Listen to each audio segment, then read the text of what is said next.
வணக்க நண்பர்களே, இந்த வீடியோவில் நம்ம என்ன செய்தி பார்க்க போறோம்னா, நான் ஜெயிப்பேன் என கணித்திருந்தேன், டெபாசிட் இழந்த நிலையில் ஆதங்கத்தோடு பேசிய சீமான்.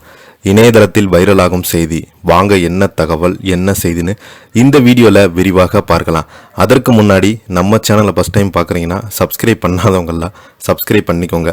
பெல் பட்டன் சிம்பல் அமைக்கி நம்ம சேனலோட நோட்டிஃபிகேஷனை எனபிள் பண்ணிக்கோங்க.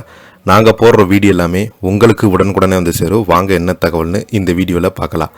நாம் தமிழர் கட்சியின் தலைமை ஒருங்கிணைப்பாளர் சீமான் காரைக்குடி தொகுதியில் டெபாசிட் இழந்திருக்கிறார். நாதாக வாக்கு சதவீதம் குறைந்துள்ளது. நாம் தமிழர் கட்சி வேட்பாளர் போட்டியிட்ட அனைத்து இடங்களுமே டெபாசிட் பறிகொடுத்துள்ள நிலையில் சீமான் ஆதங்கத்தோடு பேசும் வீடியோ ஒன்று இணையதளத்தில் வைரலாகி வருகிறது. தமிழக சட்டசபை தேர்தல் முடிவுகள் வெளியாகின்றது. விஜயின் தமிழக வெற்றி கழகம் 108 தொகுதியில் வெற்றி பெற்றுள்ளது.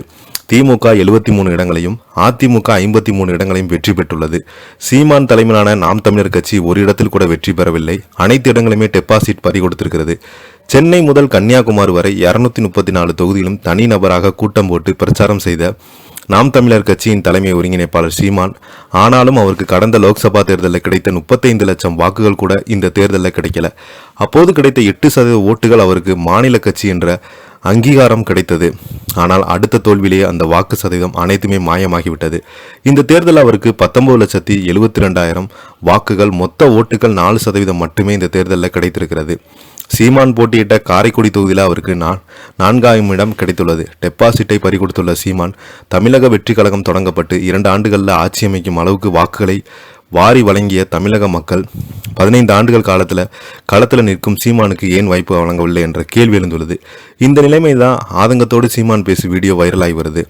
அதில் பேசியுள்ள சீமான், இவ்வாறு போராடியவர்கள், இவ்வளவு மாற்று அரசியலை எடுத்து வைத்தவர்கள் இன்னும் 10 லட்சம் வாக்குகள் அளித்திருக்கலாம் என்று வருத்தம் இருக்கிறது. நான் சட்டசபைக்குள் செல்ல வேண்டும் என விருப்பமில்லை.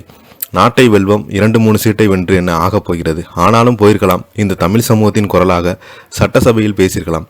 ஆனால் அதற்கு நமக்கு வாய்ப்பு கிடைக்கல. அது நம் தோல்வி இல்லை, மக்களின் தோல்விதான். என் பிள்ளைகளின் உழைப்பு அசாத்தியமானது. நானே எதிர்பார்த்தேன், நானே வென்று விடுவேன். இன்னும் 5-6 பேர் வெல்வோம் என கணித்திருந்தேன்.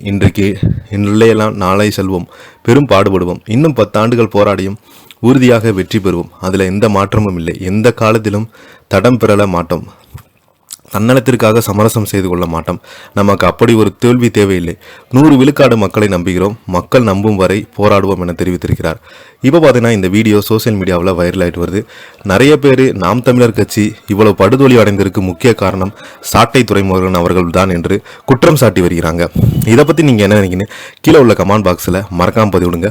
இந்த வீடியோ பிடிச்சிருந்தா லைக் பண்ணுங்கள், ஷேர் பண்ணுங்கள், கமெண்ட் பண்ணுங்கள். நன்றி.